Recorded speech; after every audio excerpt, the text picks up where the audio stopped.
9 minutes now after 11 o'clock on our relationship feature this morning, we're talking about the importance of compatibility in relationships. Do you believe in compatibility or is it an illusion?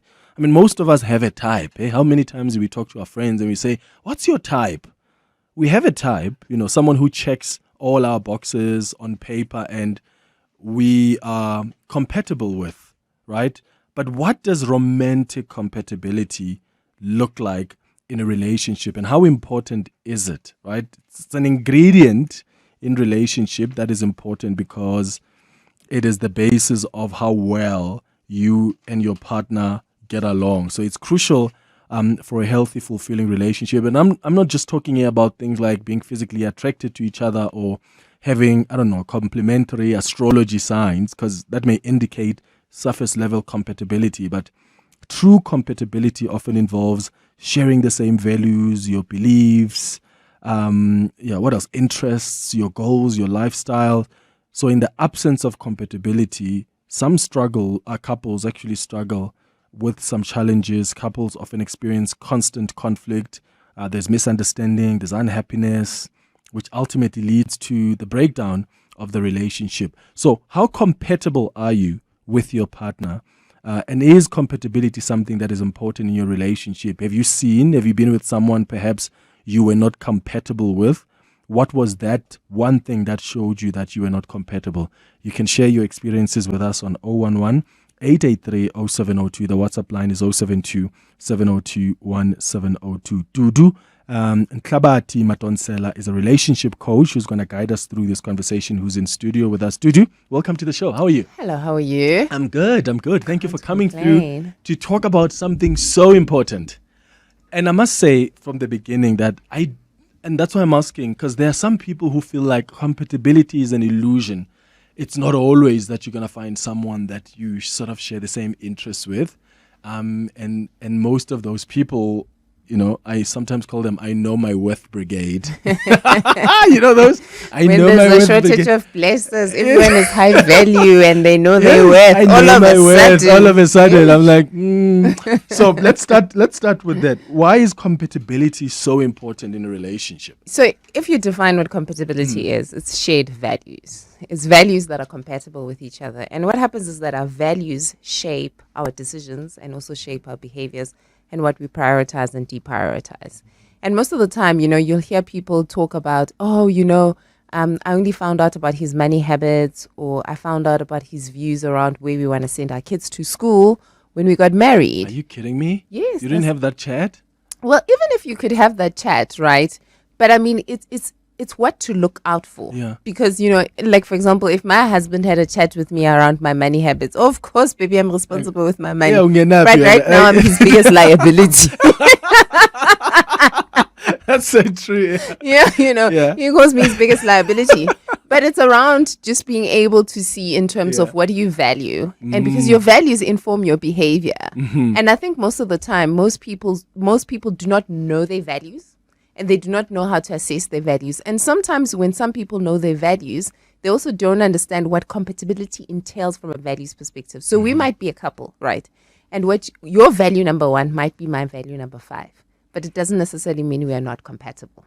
Just means that at this point in your life, what you're prioritizing is very different to what I'm prioritizing. Yeah. And you see that a lot when people are ready to get married. When our value is family and the girl is like, I'm 35, me, I'm ready. And the guy's like, give me 2 years. I need to build my business and so forth. And the girl sits there wondering, like, does this guy really, really value family? But it's actually the timing and the priority of those values. And a lot of people do not understand this. And hence why when people come to me for coaching, the first thing I make them do is a values exercise. It's free. It's online. It makes you understand what your values are. But most people don't know how to articulate them. That is so fascinating, Dudu. I think that's so fascinating because, how many times do we have these conversations with our partners where someone else, to use the child example, may not be ready, not because they don't want children, but the timing is just not it. Yeah. And because we've not fully assessed those values, then sometimes that results in a conflict because you're asking yourself, but you're probably not serious. Yeah. Maybe you don't have future plans with me. And what also is important is what informs your values. So a lot of people would say, I've got standards, right? And if you really look down deep down into standards. It says, this is what I value in life and this is what I want to be treated and how I want to be treated. So then you say, okay, what informs your standards? And most of the time it's social media, it's TV, it's all these other interesting things. People actually do not understand, why do I want what I want? Why is this important to me? And most of the time I ask people, you must assess your values. Some of them is because of the way you were socialized, right? I always say, people ask, how do women enter a polygamous relationship? I'm like, well, if you were actually born in a polygamous marriage, sometimes polygamy is not a big deal to you because you're informed by how you were particularly socialized, right? So you have to ask yourself, what are the values that I was socialized with? What are some of the things I've adopted as my values? But actually, when I look at it now that I'm grown, I'm actually rejecting them. They no longer serve me. Yeah. Because values also evolve. There's some that are very set in a person, but there's some that come because of life experiences. Some of the values also come from a trauma place, right? Yeah. Where you're so rigid about what you don't want, but actually your value is a trauma response. It's not necessarily that it's a value. And those are the things that people don't think about. And I understand, I'm a dating coach, I think about these things all the time, but some of the things I try and teach couples, because what happens is that this Mjolo thing is the pandemic, because people are missing each other, because we have a bunch of women who are like, I'm high value, I know my worth, and they walk around with these very, very rigid standards. And they don't ask themselves what informs these values. And then they meet a guy, and this guy is a great guy. But because this guy does not behave like this, does not demonstrate this value in this way, because sometimes we can have the same value, but we don't demonstrate it in the same way. Because he's not demonstrating it, you're so fixated on the behavior and not necessarily the intention. And that's the Oh my reason why God, people are Dudu, you missing just each gave me a other. light bulb moment. Like, I've never taken time to assess what informs my values. I've never. And the way you've just explained it makes so much sense, because when you are assessing and you're going internally, what informs this? You're able to also allow your values to evolve.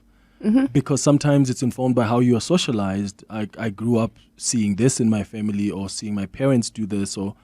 But when you go internally and you look within, sometimes you're able to allow yourself to actually be flexible and evolve those values, because you understand what the genesis is, where they come from. Yeah. And that's so important. That's work that I need to do. Do you think sometimes we make the mistake of thinking that compatibility is something? I mean, you spoke about values at the center of it, but sometimes people look at like astrology signs, or am I physically attracted to you? Or, oh, do we love playing golf together? If we don't, then they're like, we're not compatible. Or, oh, that person, Dudu, doesn't like traveling and I love traveling. Then we are not compatible. That's a very complex way to answer that question. And it's around what forms attraction, right? Because what makes you think you're compatible with a person is also the degree into which you are attracted to this person. And a lot of people don't understand what forms attraction. So, for example, there's 3 components that keep people and make people fall in love. It's emotional safety, it's attraction, physical, mental, and emotional attraction. And then it also is inspiration. So most of the time, people sometimes, what happens is that, so for example, emotional safety makes about 50%. So you could be with a person that you love from here to the moon, but if that person is a slay queen, and when they walk out the door, you don't know which man is going to be with this woman, you don't feel emotionally safe, right? And so hence, you might find yourself focusing on the wrong aspects of compatibility, but the thing that actually keeps the relationship together with it, which is emotional safety, right? So when people understand what are the components that keep a relationship together, then you can be able to measure what makes us compatible. The fact that the fact that I feel emotionally safe with this person, that I'm intellectually and physically and emotionally attracted to this person, and I'm inspired to do great things when I'm with this person, and inspired to do great things for this particular person. When you are able to assess those components and say, to what degree am I driven to do these things because of the fact that when I'm with this person, I feel like the best version of myself, then that's when you are able to assess compatibility. Because what happens is that, my formula is always this, like emotional safety is 50%, then attraction is 30%, and then inspiration is 20%. Physical attraction is 30%, Dudu? No, attraction, emotional, intellectual, and physical. Okay. Yeah. So that's like 50. Yeah, those components of attraction. So, and what happens is that some people make the 30% they 50%, right? And the thing is, everybody wants to be with somebody they feel safe with. And I'm not talking just about physical safety, which is important in South Africa, but I'm talking about when you are with a person and you feel like you can be yourself, like you're at ease with this particular person. And there are some people walking around with people who are amazing. They've got 6-packs, they're intelligent, they're CEOs and so forth, but you can't be at ease with this particular person. Always on edge. That impacts how compatible you are. Yeah. It's so interesting because doesn't attraction begin with physical? Because like I have to see Dudu to go, oh, okay. Yes. Which is why I've loved this series on Netflix, Love is Blind. I don't know if you've checked it out. Like, but people get into these pods. You don't see the people you're talking to. You just speak with them. They're across they're across the wall, and you just talk. And if you emotionally connect with the person, yes, then you guys are gonna end up like now meeting and you're getting married, which I find is a fascinating idea. I find it bizarre. but I think like it helps to like, because we have made physical appearances the thing. But so it's not our fault. Yeah? So the studies that are done, if you take a small babies and you put objects and people in front of them and attractive faces, they're more likely to gravitate towards attractive faces. Oh my goodness. We as human beings are designed to find beauty in things, right? So that's why, for example, I tell people, I don't care what your body shape is, how you look like and so forth and whatever. But if you look like the best version of yourself, people notice that, and people gravitate towards that. So it's not our fault that physical attraction is important to us. And also, if you look at also studies around physical attraction to say what informs what is physically attractive to you, from your cultural disposition, right? So, for example, I'm a skinny girl in South Africa, right? I don't have the curves that they have. When I'm outside South Africa, I'm a hit. In Europe, all the men are like, hey, like they're staring at me. I'm walking with my husband. I'm a hit, right? Not here. Yeah, but here, and I cannot blame a South African guy who's a bit into curves and so forth because of the way he is socialized. So those components, and they are who we are. So, but as long as you don't make that everything, where someone looks good and you think that's it, I don't care about emotional safety, I don't care about how they treat me, as long as he's got a 6-pack and I think it's a balance. You cannot make any attribute of attraction the thing. So let's talk about emotional safety, which these shows are based on the fact that we are emotionally attracted to each other, right? So have you ever met somebody whereby, and I always make this example, you meet a guy and this guy like constantly cheats on his partner but goes back to his wife. That thing, he's going to come back to me. He feels emotionally safe with this person, but he's not attracted to this person. And because emotional safety is 50%, right? It's something that could keep him there for long. But is that a healthy relationship? No, it's not balanced. So if you put too much emphasis on one thing, be it it's attraction, emotional safety, and so forth, it's a recipe for disaster. So you have to have a balance. All these components need to be considered in order for you to be in an emotionally fulfilling and healthy relationship. That's so important. Okay, so how do I put this?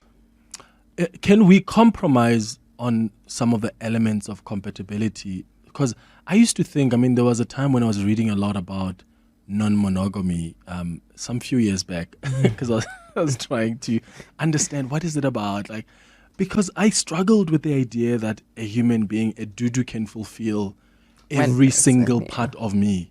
I still struggle with that concept, and I think we put people, our partners, under so much pressure, thinking that they must fulfill. And there's a reason. Every bit. Like, for instance, I may be in love with you, but you don't intellectually stimulate me. But I can get that when I'm chilling with my friends or colleagues.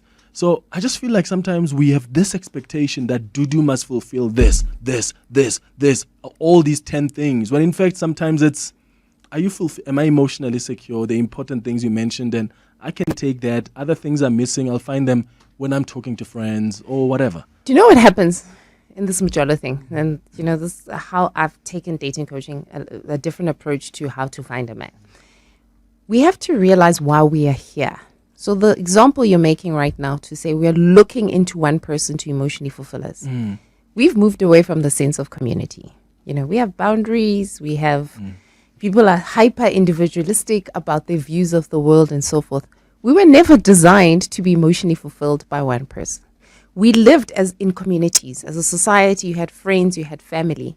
your cup was filled by different elements, right? And everyone had a place. It's like, when you have kids, you might love your partner, but you also love your kids, and they sit in different places in your heart, right? But they emotionally, you will never leave one for the other unless the one is toxic, obviously, because of the fact that they play a different role. And what we've done as a society, and also what has happened in South Africa, is that 1994 we joined the world, hey, and we adopt Western principles, and Western principles are very based on hyper individualism, and this is the reason why the rest of the world has a loneliness problem at the moment, because of the fact that we've moved away from the sense of community, also from a safety and security perspective, right? We've put ourselves in gated communities and townhouses, and I mean, it was for survival purposes, and we've done that. Also, as our economy, especially among the Black collective, as the economy is struggling and we're not growing in high figures and so forth and whatever, Black tax went up and we became overburdened, right? And what did we do? We protected our peace. We formed boundaries around us and so forth and whatever. And now we have like the 1-2 people who get us, who understand us. And now we feel they have to fulfill every single need that we have. And it is because of the fact that societies, we've decided to organize ourselves differently. And, I always say, we are learning. How do we pivot from this? Now we know, how do we make it better for the next generation? Because now we're seeing it. Yeah. So having a lot in common with your partner, your spouse, doesn't necessarily mean that you are compatible. No, it actually does mean that you're compatible. It doesn't mean that that person is the only person who can emotionally fulfill you. Emotionally fulfill you. Yes. Got you. All right, let's go to some WhatsApp voice notes. I'm going to ask you to please put on your headphones. 011-883-0702 is the number you can call. The WhatsApp line is 072-702-1702. How compatible are you with your partner? And how do you measure compatibility? Is compatibility something that is important in your relationship? Have you been with someone you were not compatible with? And what was that one thing that showed you that this is not the person to be with? Clement, I agree. Values influence behavior, but as well as beliefs influence behavior. In my case, I've been struggling to get somebody who's compatible with me in such a way that I don't go to church. I don't want a person who's a deep church goer, who is in the deepest form of religion, like Bazalwane. So, as well as I don't believe in witchcraft. So I also don't want a person who's a deep believer of witchcraft, going to witch doctors, believing things would happen to them if they don't do that and that. And it has been difficult for me to get somebody who's compatible with me in that sense. Okay, your thoughts on that? I just love him because the people who come into his life are a mirror, and he's not realizing that they're a mirror. So he's so rigid. Yeah. I don't want. And the people he's describing are also so rigid. I believe in this, it must happen like this. And what happens, the universe pairs them together. So as much as I hear what he's saying, to say that I am an individual, I am unique, I am this person, and I don't want somebody who's going to impose their values, because that's what he's saying. I don't want somebody who's going to impose. But you are then imposing. Yes, but because both of them, what actually he's looking for is somebody who is flexible, but he needs to be flexible first before he can attract a person who's flexible. Yeah, so and then let's meet each other somewhere. Yeah, because I mean, if you say what if the other person also sits on the other side and says, I want a man who's yoked. Yoked. Yeah. Oh, what the Proverbs? What women? Proverbs 53. Proverbs 39 or something like that. But when she becomes a Proverbs what woman, that's when the husband didn't sleep at home. And then you see it on Facebook. Here's another voice note. Hey, Clem, Mpumelelo here. I remember I was in a relationship for 3 years with this lady that I really wanted to marry. Then one time I was like, actually, can I accompany you to your church? And she was like, okay, no, you can come through. But the pastor, sometimes he does prophecies and you might be uncomfortable with that. I went there, my guy. it was these pastors. I said, "Go fire, fire!" And people fall on the ground and they do all kinds of stuff. It's their religion. It's fine. By the time I walked out of the doors of that place, I knew that this relationship is over. After, yeah, I don't Too know, late. guys. You should have explored these things sooner. Yeah, but also, like, if someone is in a church like that, I mean, is there a reason for you to walk away? It depends, right? Because some churches are cults. And if you ever been around a person who's involved in a cult, they are, what is it? Not indoctrinated, but almost brainwashed. And that can have an impact. I mean, there's some who take the finances of the house and pour it completely into the church, insane. right? And where now the values in the home are not co-created by both of you, but the church dictate what happens in the house. So I do understand his concern. I really honestly do. I think the advice I'd give is that these things need to be checked out sooner, not after 3 years. So I must know to do like what your religion, like what church you go to. Come to church with me after 3 months. Yeah, come see. Who am I? You know, it's like my mentor used to say when I was young. He was like, after third date, go to the guy's house. Go see if he lives alone, he has a wife or not. Just to make sure. Exactly. Because, I mean, this is South Africa. Anything is possible. In South, alive with possibilities. It's 11:30. You know how many times there have been pictures trending of someone who was getting married, and it's always someone in Limpopo.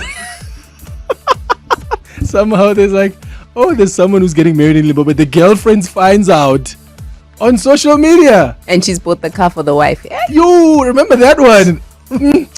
All right, let's get the latest in Eyewitness News headlines. We'll come back with more of your calls and WhatsApps as we continue our conversation about the importance of compatibility in relationships. Relationship issues Relationship Talk. on 702. 24 minutes before 12 o'clock, we're talking about compatibility in relationships, in marriages. Are you compatible with your partner? How do you measure compatibility? Have you been with someone who's not, that you're not compatible with? And how did that affect the relationship? We're taking your calls on 011-883-0702, WhatsApps on 072-702-1702. KG, you're calling from Kempton Park. Good morning.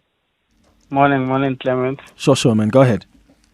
Sharp. Yeah, so with me and my partner, what makes us compatible is that, okay, I'm a quiet type, you know. My wife is like loud. Say if there's a situation, you know, she's quick to react, and I'm the one who would be able to calm down the situation. For example, when we have to do laundry, I don't like the having to go fetch the washing from the washing line and pack it. She does it easily. She doesn't like doing the dishes. I enjoy doing the dishes, you know. So that's what makes us, what works for us. And we've been together since 2010. Wow, that's incredible, KG. That's amazing. Thank you, man. Thank you for sharing that with us, KG in Kempton Park. That's what compatibility is to him and his wife. John, you are in Bryanston. Hi. Yes, John Baptiste. I've got 2 points I want to make, and I'd love to hear what your coach says. Sure. The 2 things that drive men and women in their most basic form is food and sex. Food? Okay? Did you say food and sex? Okay. And sex. And the reason I say that is if you master these 2, you can master yourself. Because if you can control your libido, you can control a lot of things in life. And you can control a lot of outcomes. But I want to go back to what she previously said about values. I think what we forget is principle. Okay? So if you start with principle, a principle is a non-negotiable. In other words, I do not steal, I do not do drugs, and I do not take abuse. Those are 3 examples. If you then look at a value is a learned behavior. So values can change. Principles don't. So in your darkest moments in life where you're confronted with something and you need to make a decision and your partner says, let's put that heroin injection into my arm. You're going to say on principle, I will not do that, and you will back that principle. But a value can change. I love you so much, yes, I'll try it.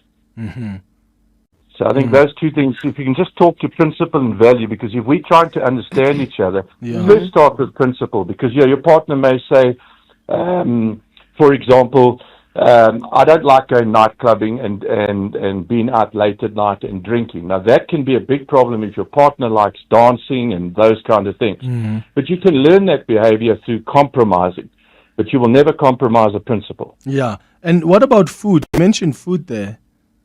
Where does that come in? That's actually Well, I'm just saying it's a basic need, because if we don't eat, we die. Okay. I got you. All right, John. Thank you, John in Bryanston. I think the sex part is actually quite interesting and a very good point, because I think when he said, if you can master yourself, you can master anything. And I think there's a lot of, especially people who are very flexible around commitment, right? And especially when they argue that I was driven by my physiological need to seek sex, right? If you can master that part, I think a lot of people would stay out of trouble. And then he said something interesting about principles, right? And saying that, a principle is almost like a non-negotiable. And I think that's very interesting. I think maybe my question would be, do a lot of people know what their principles are? Because a lot of people, like he was saying, we mustn't confuse values to principles. And I find that when I meet a lot of people, they don't know who they are. They don't even know that when I say this is a non-negotiable, is it me or is it something that I was told that it's a non-negotiable? I'll give you an example. There's a lot of women who've been told that if he cheats, you must leave. I can confirm right now, there's probably about 60% of women out there where if he cheats, they will not necessarily leave. And also, when somebody cheats, it's based on where you are at that point in time. It does not necessarily mean that cheating will mean the same thing to you at 50 as it will at 25, right? And what happens is that there's a lot of women out there where they are encountered with a situation that's difficult in their relationship, and then they start applying the non-negotiables of others. Not to say that you must forgive cheaters. Please don't misquote me. But I'm just making that example to say, when it's something that the world says this is a non-negotiable, a lot of people don't know whether this is their principle that is saying no to this, or is because in some dating book written by Dudu somewhere, she said if a man cheats, you must leave this man. And I think that's very important. And it goes back to self-knowledge, to being able to understand why is my no a no? Why is this a non-negotiable? I always say, if my husband came and said he wanted a second wife, he doesn't need a second wife because she'll be the first, because I won't be there to be a wife, right? And I know this because I've explored it through various situations where either a partner cheated or somebody wanted to present this value proposition. And I'm like, I really believe I'm hot and I can find somebody who can love me. Why would I stick around in this particular relationship? But I know that's my non-negotiable. It has nothing to do with how polygamy has been positioned in society or my views, my intellectual views about polygamy. It is who I am, right? And it's easy to impose that. But let's say, for example, a proposition comes into my marriage, which I've never really thought about that particular thing. I would have to pause before I actually say from a principle perspective, this is my principle or not. Because if I've never explored that part of me, I'm not sure whether I'll be making the best decision for myself. Oh, I love that. I often say to my friends that that's why I don't like self-help books, because I do think that we end up applying the same formulas in our lives that may not necessarily work for us. Like, 5 a.m. club or whatever. Those are formulas that have worked for those people, and they may not work for me. And I mean, good for them. It's worked. And yes, there are other people who may try that. Even like advice on like people who go read something as leave when he cheats or do this. And sometimes you just take that as it is and you're applying it. And you don't apply it in the context of your world. Of your own world. And I think, Shem, should come to the defense of a lot of the self-help book writers, right? Most of the time, they're trying to communicate a principle. To say, what, these are the principles that make up a good relationship or make you successful and so forth. But sometimes they're written from their perspective so much that it's their voice and not necessarily the intention that is being communicated. And that's why I always say to, like, for example, my clients, I'm like, I teach you the principles. How you apply it is based on your personality, where you come from, your preferences, your context in life, and all these other things. But for example, if the principle is if you don't love yourself, no one's going to love you. How you exercise self-love is different, right? Whether you go for a 5-kilometer run or you love yourself or you shout on top of the mountain, that's you. That's an expression of who you are. But the principle is that, research has shown that if you love yourself, You're gonna, yeah. Some people just take it as it is. Yeah. Verbatim, and they're like, I'm applying it exactly like this. And I'm like, but you are not that person. It's going to be different to you. Samantha, you're in Midrand. What are your thoughts on this? Good morning. Hi, Clem. How are you? Hi, Sam. I'm good. How are you? You're in Goa. Ooh, mcholo. Yeah. Hi, Dudu. Hello, Samantha.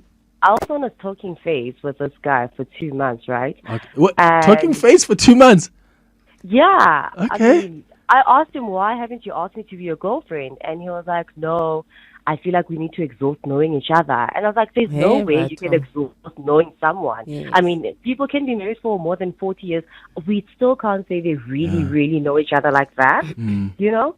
But anyway, we had whatever we had. And then on Friday, he decided to break up with me because he believes that we don't share the same values. And when I asked, what are those values? Only to find that he took the stories that I shared of my friends' relationships, consolidated them, and felt like, I don't think this would work. So, for example, my friend is dating a gangster or someone who abuses alcohol or whatever, and I then share the relationship that my friend has.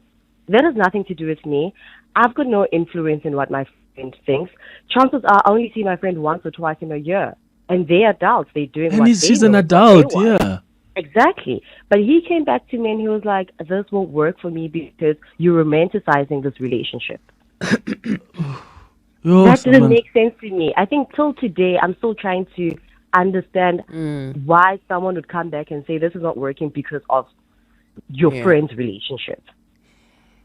I don't know. Yeah, Samantha, do you want the truth or the truth? I mean, go already, so I might as well. That guy was making excuses. He was not really into you. You know, if a guy is into you, not even his wife can stop him. Not that I'm saying people must be with married men, but nothing on this planet will stop a guy, right? I believe so too. You know, we as women, you know, we will dump a man because he's an alcoholic, or let's say, for example, we'll dump a man because he's broke, and a man will marry you just because you're broke. When a man is into you, nothing. The fact that your friend is dancing on tabletops and stuff like that, he's not going to leave you for that.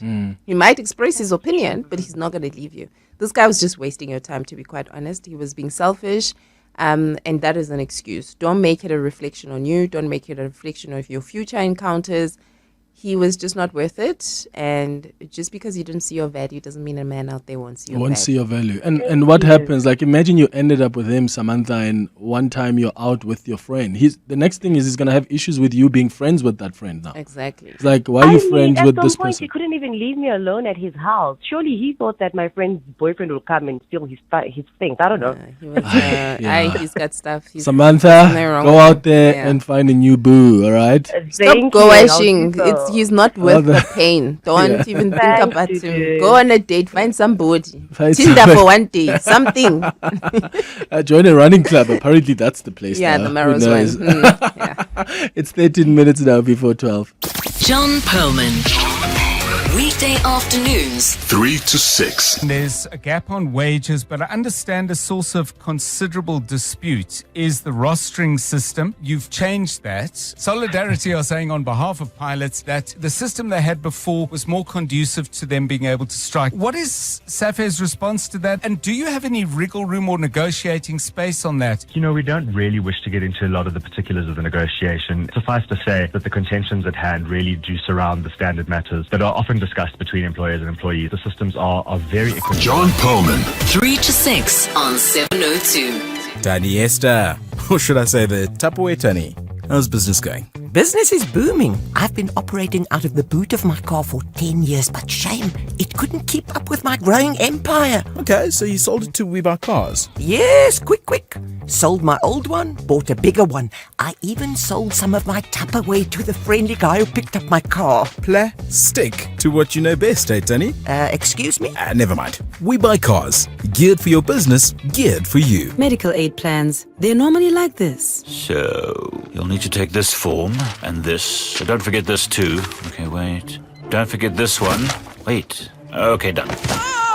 My back! Sorry, sir. That's gonna have to come out of your savings. At Bonitas, we make our plans simple, so they're easy to understand. We also offer a benefit booster and a range of other benefits that don't come off your savings. Visit bonitas.co.za when you need us. Bonitas, medical aid for South Africa. T's and C's apply. Relationship issues Relationship talk. on 702. 11 minutes before 12 o'clock. Okay, so let's go to Tabo, who's calling from Johannesburg. Tibos, good morning.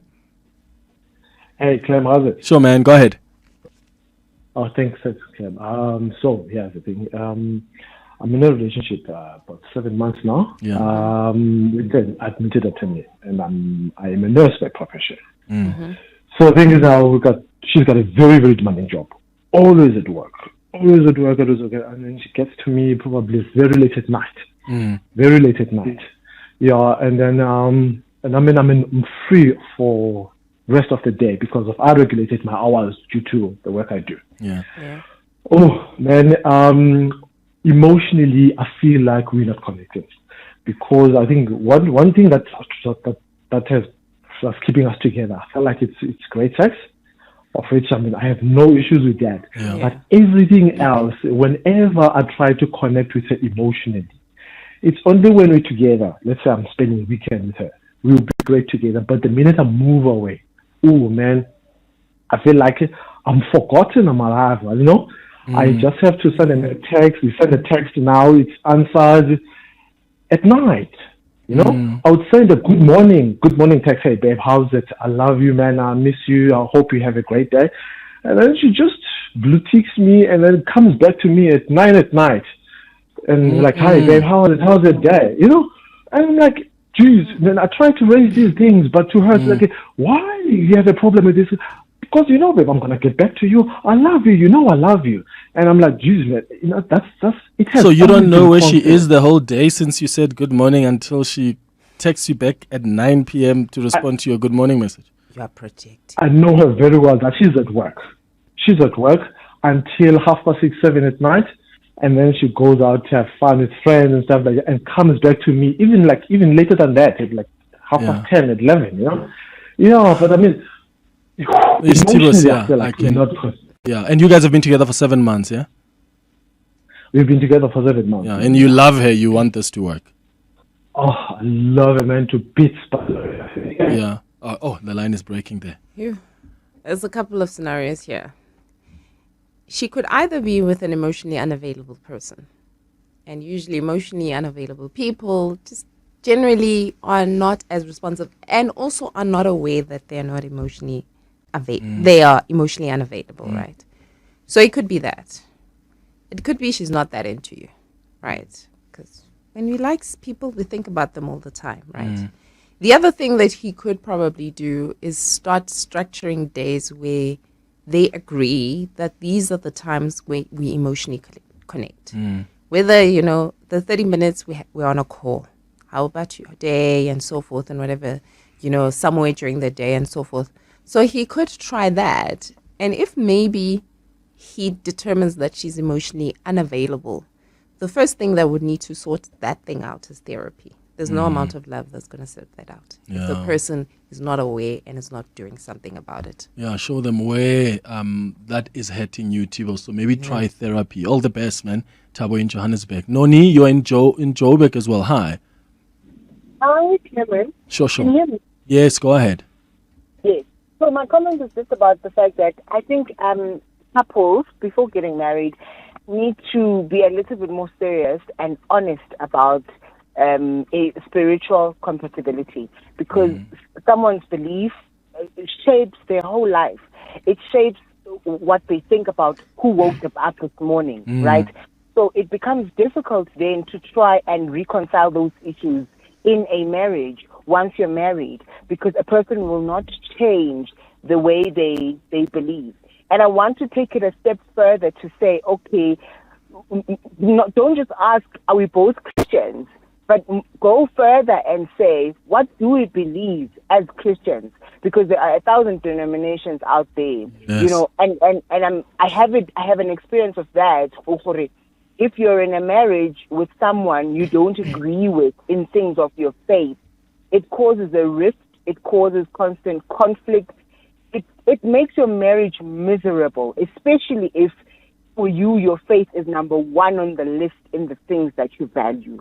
Yeah. So you end up resenting everything because you can't share, because also life is about sharing. You wish you could share, stuff about your faith with the person you are in love with, but you can't because you are two worlds apart. Yeah. And raising children, running a household, it's all founded on what you believe. Yeah. But it won't be an easy one if you don't agree. If there's no agreement, where can you go? Yeah, and the thing is, people, when it comes to faith, people are rigid about that, right? There's no flexibility of, okay, let's meet each other somewhere. Yeah, so... Is that important, spiritual compatibility? So how I'm going to answer the question is that we can't assume that, there's no formula in terms of when you're going to meet the love of your life. Mm. And we can't assume that people meet the love of their life when they have self-knowledge and also when they are mature. Right. And it doesn't necessarily mean just because people meet each other young, lack experience, or are not mature, that the relationship has the likelihood to fail. Mm-hmm. So it's one thing to meet people who are deep in their faith, to meet a person deep in their faith and they know themselves and you know yourself. It's easy to have those conversations around our spirituality. But sometimes you can meet somebody who's still exploring themselves, who's a great lover to you, but is still exploring themselves. You might have that conversation. But 5 years down the line, that person might be a different person altogether. And maybe what we need to master is not necessarily do we get perfection from the start? Do we iron out certain issues? Is how do we hold space for each other? Psychology says people evolve every 7 or 9 years. Like I always say to my husband, the woman you date and the woman you married is two different people, right? And how do we hold space for each other so that when people go through their various forms of evolution, when people grow in the process, how do you sit and say, I'm going to hold space for this person and I'm not going to be rigid in my view of the world? Because the thing is, if you sit and you say, we signed up for this in our marriage when we started, just as 10 years down the line, you're going to be disappointed if you're going to measure your marriage on what you signed up Based on what with. happened 20 years ago. Change. We're different. We evolve. The world changes. Sometimes we change our mind and all these other things. But if you hold space for a person, you're more likely to receive them and receive them with care. Yeah. Let's wrap up with this voice note. Hi, 702. So I am a female in the mid-30s. And on the issue of, or on the topic that you currently have about compatibility, I want to find out how I can more easily meet people who are professionally or in terms of their goals, who are more compatible with me as opposed to what I have previously met, which are people who seem to want to create more of an emotional attachment but not necessarily build and progress with me. So maybe it's the way I'm coming across or the way I'm presenting myself. But how do I meet my equal? Let me word it like that. Got it. Yeah. Dudu, I've got 10 seconds left. Market entry strategy. You need to position yourself in the segments that you want to play in, and then you have to become that which you're looking for. So, where guy? So what happens is that she's leveled up and she's still playing the spaces where she was before. Yeah. So she has you need to level up. Do an MBA. So lots of single men in business schools go on the how train. At least they go to work. Like something. But define the segments and play in those segments. I want us to talk more about that. So we should bring you back to just chat about that. Dudu, thank you so much. You've been great. I really appreciate your time. That's Dudu Nhlabathi-Madonsela, who's a relationship coach. Hanging out with Clement on 702. Let's walk the talk.